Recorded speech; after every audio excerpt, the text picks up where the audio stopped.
I never thought I would end up uploading Marathon 2 again, since I never really thought Marathon was a YouTube friendly game compared to other games that I post on YouTube.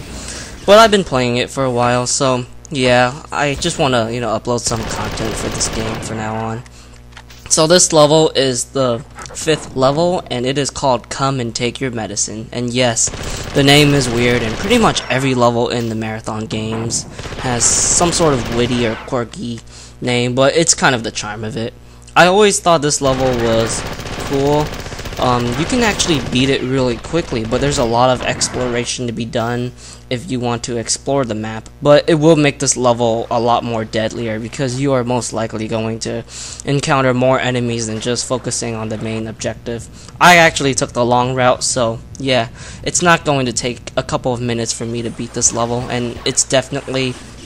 at the right length for this commentary that I'm going to talk about. The only thing I wish this level can do is not be so random with the spawns of the drones, because they can be a nuisance at times. But yeah, that's pretty much my thoughts on this level, and let's start today's topic. Right off the bat, I did read an article about John Romero's thoughts on the FPS genre, and he said we barely scratched the surface of the FPS genre. It was really interesting to hear his thoughts, since he's been pretty much in the shadows for God knows how long, and I actually really agree with his thoughts. He was talking about how there's not a lot of FPS games that have MMO elements, and if you haven't been keeping up to date, John is making a new shooter which incorporates old school FPS flavor in the MMO genre, so it's most likely going to be like Destiny, I guess, but more old school, like with Doom and Quake. And if you guys want my brief thoughts, I think it's great to see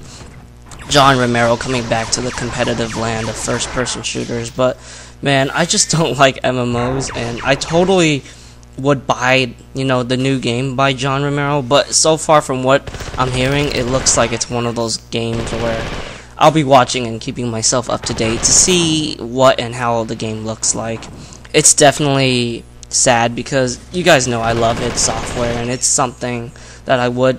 buy, but MMOs are just never a good sign to me. But who knows, maybe the game really does look promising, and I might end up buying it at the end of the day. Just kind of like when I first saw Mirror's Edge, and I thought the game was bad at first, but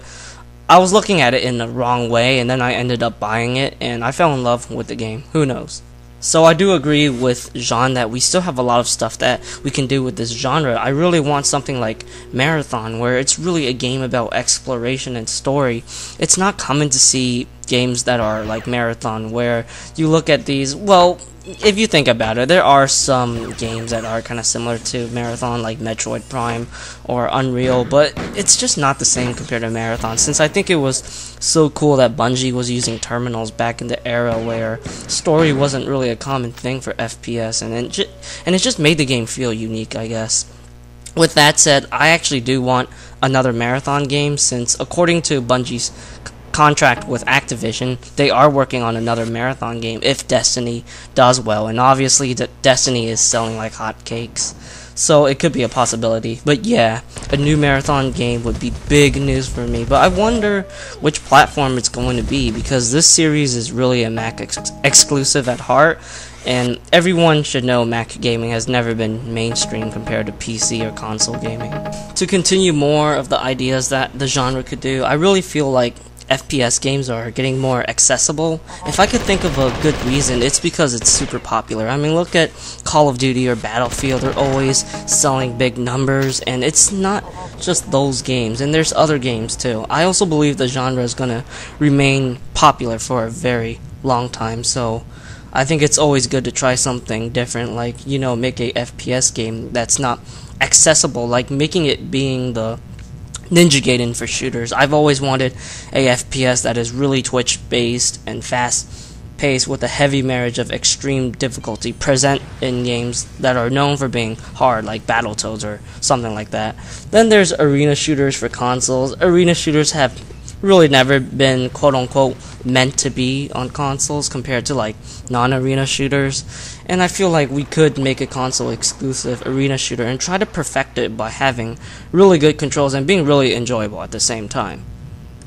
We really have a lot of stuff that we can do with this genre, and I feel like that's one of the main reasons why the genre itself is so big, because the whole basic concept of shooters are fun. You play in first person perspective and you shoot stuff, but there's so many games that have like created its own formula or feel where it really does feel different to other shooters, and I think that's pure evidence that this genre is really more capable than some people really think. Like, you know, there's a lot of people saying that it's getting played out or it's running out of ideas, but I think